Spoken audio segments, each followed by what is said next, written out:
नमस्कार दोस्तों, आप सभी का स्वागत है एक बार फिर से हमारे YouTube चैनल ज्ञान गंगा पर। आज हम आपके लिए लेकर आए हैं एक बहुत ही ज्ञानवर्धक कहानी को पूरा देखिएगा। चलिए शुरू करते हैं आज की यह कहानी। एक सेठ अपने नगर का सबसे धनी और धार्मिक प्रवृत्ति वाला व्यक्ति था। सेठ के पास अधिक धन संपत्ति थी, किसी चीज की कोई कमी नहीं थी। वह बहुत ही सुखपूर्ण अपना जीवन अपने परिवार के साथ जी रहा था। सेठ और उसकी पत्नी शुरू से ही असहाय लोगों की मदद करते थे। उन्हें एक समय का भोजन करवाया करते थे। भोजन कर उन्हें बहुत ही ज्यादा सुख की अनुभूति होती थी। वह दोनों साधु महात्माओं को बहुत मानते थे। उन पर उनका बड़ा विश्वास था। उनके नगर में जब भी कोई साधु महात्मा आते तो वह दोनों पति पत्नी उनसे मिलने व उनके उपदेशों को सुनने जरूर जाया करते थे। उन्हें स्वयं के घर ले जाकर उनका आदर सत्कार भी किया करते थे। यदि सेठ के घर के पास से कोई भिक्षु जाता तो वह उसे भी अपने घर आने का आग्रह करते। इसी तरह बार बार एक सन्यासी उनके घर पर भिक्षाटन करने आ जाता है और अपना भिक्षा पात्र आगे करके भिक्षा मांगता है। सेठ सन्यासी को देख उसे अपने घर आने के लिए आग्रह करते हैं। सन्यासी भीतर जाता है। सेठ और उसकी पत्नी उनकी आव भगत में लग जाते हैं। वह तुरंत उसके बैठने के लिए एक तख्त पर चादर बिछा देते हैं और सन्यासी के हाथ पैर धुलवाकर उसे कुछ विश्राम करने हेतु कहते हैं और स्वयं उसके भोजन की तैयारी में लग जाते हैं। तभी सेठ की पत्नी कुछ सामान लाने के लिए कहती है। सेठ बाहर चला जाता है और उसकी पत्नी भोजन बनाने में लग जाती है। कुछ देर बाद जब सेठ की पत्नी आकर सन्यासी को भोजन परोसने लगती है और सन्यासी भोजन ग्रहण करने लगता है। सन्यासी सेठ के घर के शांत वातावरण और उसके घर का स्नेह देखकर उसकी पत्नी से बड़ी ही विनम्रता से पूछता है कि माता, आपके परिवार में कौन कौन है? यह सुन सेठ की पत्नी कहती है, ऐ मेरे पति और मेरे 3 बेटे। यह सुन सन्यासी आगे कहता है कि तुम्हारे पति क्या करते हैं, कितना कमा लेते हैं? यह सुन सेठ की पत्नी कहती है कि हमारे पास धन की कोई कमी नहीं है, हमारे पास तो अपार धन संपत्ति है। यह सुन सन्यासी आगे कोई प्रश्न नहीं करता। तभी सेठ घर वापस आ जाता है। वह फिर पत्नी के साथ सन्यासी को भोजन परोसने लगता है। वह सन्यासी के लिए बाहर से कई तरह की मिठाई भी लेकर आता है। भोजन ग्रहण करने के बाद सन्यासी जाने के लिए तैयार हो जाता है। वह सेठ और उसकी पत्नी की स्वयं के इस आदर सत्कार के लिए आभार प्रकट करता है और जाने के लिए वह निकलते हैं। सेठ सन्यासी से कहता है कि वह उसे कुछ दूरी तक छोड़ दे। दोनों मार्ग के लिए निकल जाते हैं। मार्ग में सेठ सन्यासी से बात करते हुए जा रहा था। तभी सन्यासी सेठ से कहता है कि आपके जो 3 पुत्र हैं, तीनों ही आपकी देखभाल अच्छे से करते होंगे। यह सुन सेठ कहता है कि नहीं मुनिवर, मेरी केवल एक ही संतान है। यह सुन सन्यासी सोचने लग जाता है कि यह सेठ कह क्या रहा है। सेठ की पत्नी ने कुछ और कहा था, सेठ कुछ और कह रहा है। सन्यासी सेठ से कहता है कि आपके पास तो धन इतना है, आप इतने धनी हैं, सुख से जी रहे होंगे। सन्यासी जानबूझकर सेठ का उत्तर जानने के लिए यह बात करता है। तभी सेठ उत्तर देता है कि नहीं, मैं कोई धनी नहीं हूं, मैं तो केवल 20,000 रुपए का ही मालिक हूं। यह सुन सन्यासी को अब लगता है कि शायद सेठ या फिर उसकी पत्नी कोई एक तो उससे झूठ कह रहा है। सन्यासी सेठ से पूछता है कि आपकी आयु क्या है? सेठ कहता है कि मैं 50 वर्ष का हूं। यह सुन सन्यासी को लगता है यह तो सेठ एक वृद्ध है, इसकी आयु 70 से कम नहीं है, लेकिन यह हर बार गलत उत्तर क्यों दे रहे हैं, क्यों झूठ क्यों बोल रहे हैं? यही सोच सन्यासी अब सेठ से कहता है कि आप इतने धार्मिक होकर भी झूठ बोलते हैं, असत्य का सहारा लेते हैं, आपको देखकर ऐसा लगता तो नहीं। यह सुन सेठ हैरानी से कहता है कि क्षमा करें मुनिवर, लेकिन मैंने आपसे क्या झूठ बोला है, मैंने तो आपसे ऐसा कुछ भी नहीं कहा। यह सुन सन्यासी कहता है कि जो कुछ भी मैंने आपसे पूछा वही प्रश्न मैंने आपकी पत्नी से भी किए, लेकिन दोनों के उत्तर अलग है। यह सुन सेठ कहता है कि कैसा प्रश्न मुनिवर? तब सन्यासी कहता है, इन्हें आपकी पत्नी से पूछा था कि उनके घर में कौन कौन है, तो उन्होंने कहा कि आप दोनों के अलावा आपके 3 पुत्र हैं, लेकिन आप कहते हैं कि आपकी केवल एक ही संतान है। जब मैंने आपसे धन के बारे में पूछा कि कितना है, तो आपकी पत्नी ने बताया कि आपके पास बहुत धन है। आप इस नगर के धनी लोगों में से एक है और आप कहते हैं कि आप बस 20,000 रुपए के ही मालिक हैं। अभी मैंने जब आपकी आयु पूछी तो आप 50 वर्ष बता रहे हैं, जबकि देखने में आप 70 से अधिक के लगते हैं, यानी आपने झूठ कहा। यह सुन सेठ बड़े ही विनम्र स्वर में कहता है कि क्षमा करें मुनिवर, लेकिन झूठ बोलना पाप है, तो भला मैं आपसे झूठ क्यों बोलूंगा, और वह भी आप जैसे महात्मा से जिन्हें मैं इतना मानता हूं। ना तो मैंने कोई आपसे झूठ कहा, ना मेरी पत्नी ने, हमने बस सत्य बताया है। यह सुन सन्यासी कहता है कि लेकिन आप दोनों के सत्य अलग क्यों है। यह सुन सेठ कहता है कि यह सत्य है कि मेरे 3 पुत्र हैं, लेकिन जो मेरी आज्ञा का पालन करता है वही केवल मेरा एक ही पुत्र है। बाकी दोनों को अपने माता पिता से कोई मतलब नहीं है। जो कुसंग में रहता है वह मेरा अपना कैसे, इसलिए मेरे लिए मेरी एक ही संतान है। आपके दूसरे प्रश्न के अनुसार रही धन की बात, तो मुनिवर मेरे लिए मेरा वही धन अपना है जो मैं स्वयं के जीवन में उपयोग करता हूँ, और वह इतना ही है जितना मैंने आपको बताया। बाकी सब जो है वह मेरा नहीं है। उसमें से कुछ मैं असहाय लोगों की, कुछ जरूरतमंदों की मैं मदद कर देता हूँ, तो कुछ मेरी इस देह को त्यागने के बाद मेरे सभी सगे संबंधी ले जाएंगे, तो उस पर मेरा कैसा अधिकार। अब बात करें अंतिम प्रश्न की, तो मैं अपने 50 वर्षों की आयु तक महात्माओं की शरण में जाकर शिक्षा लेना, जीवन के सही मूल्य को समझना सीखा है, उनकी सेवा की है, और उस पल ही मैं इस संघ से जुड़ गया हूं। यही कारण है कि मैंने आपको अपनी आयु यह बताई है। अब आप ही बताएं, क्या इसमें मैंने कुछ झूठ कहा।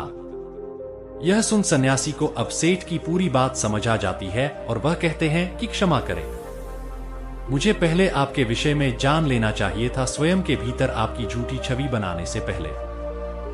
सन्यासी सेठ की बात का मान रखते हुए आगे बढ़ जाता है, और सेठ पुनः अपने घर लौट जाता है।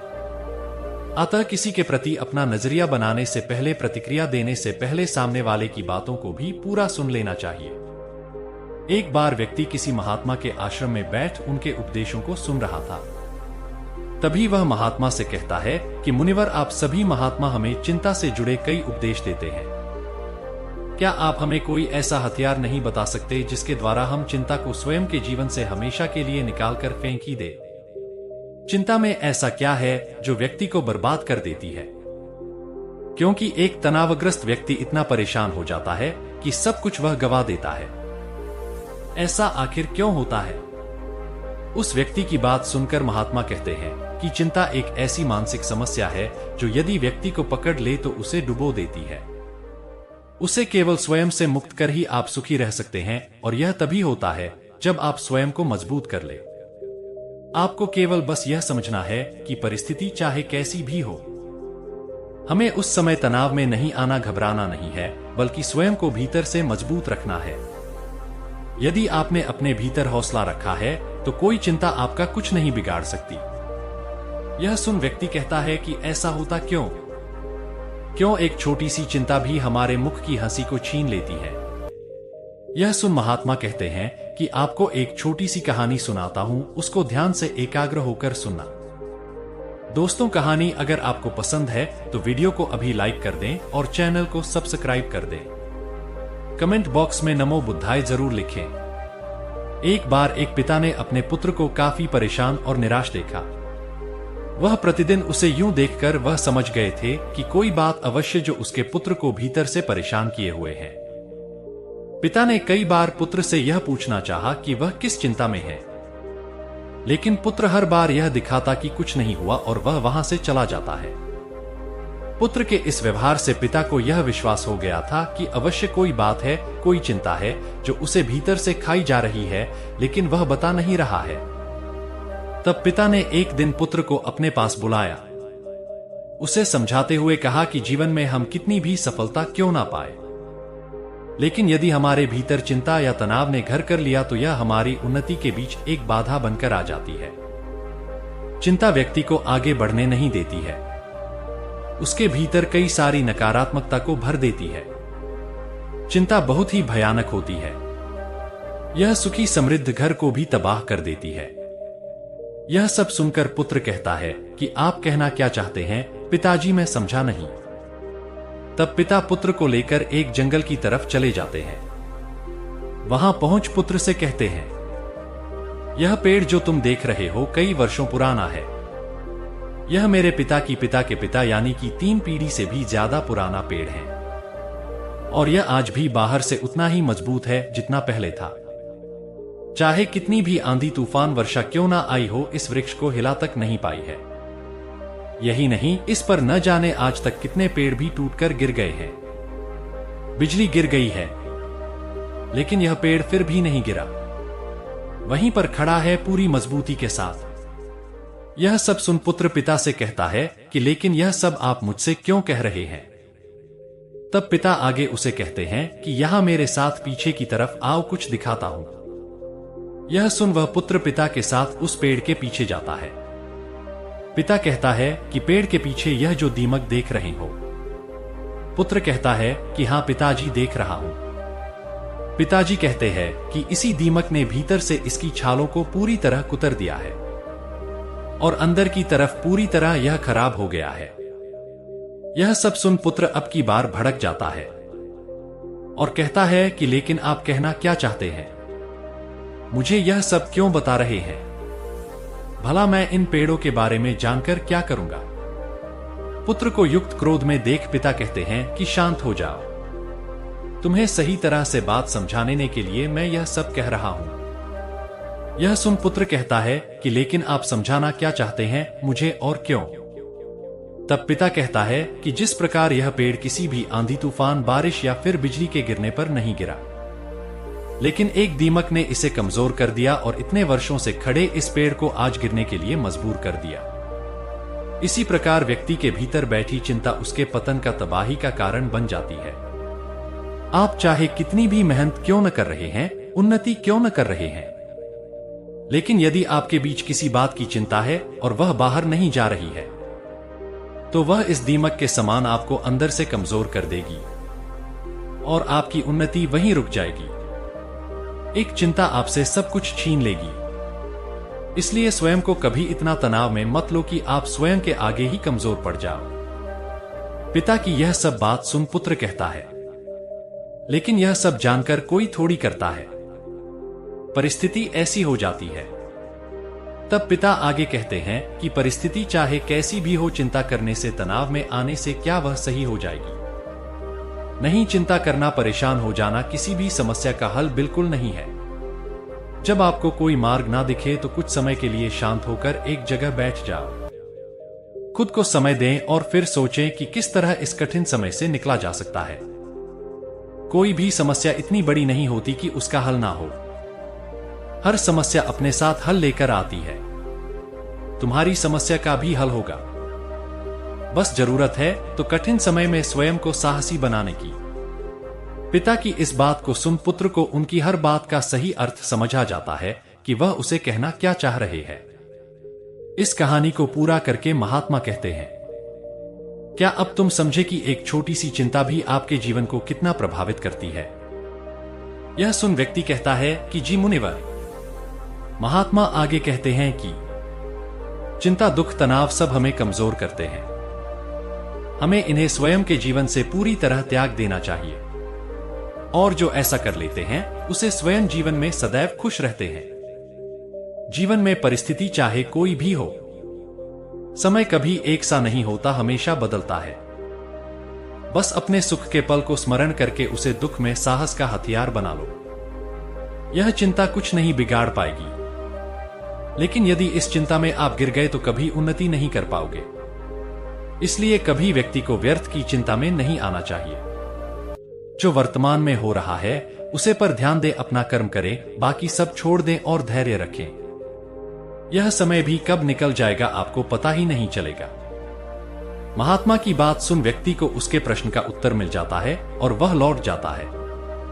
अतः चिंता व्यक्ति के जीवन की सभी खुशियां, सुख, समृद्धि छीन लेती है। इसलिए दर्द में, इन सब में नहीं पड़ना चाहिए। स्वयं को चिंता मुक्त रखें, तभी आप जीवन में खुश रह सकते हैं। आशा करते हैं यह बात आप समझे होंगे। कहानी तो अंत तक देखने के लिए आपका धन्यवाद। मिलते हैं ऐसी ही एक और मजेदार कहानी के साथ। कृपया हमारे चैनल ज्ञान गंगा सब्सक्राइब कर लेवे ताकि हमारी सभी नई कहानियों के अपडेट तुरंत आपको मिल सके।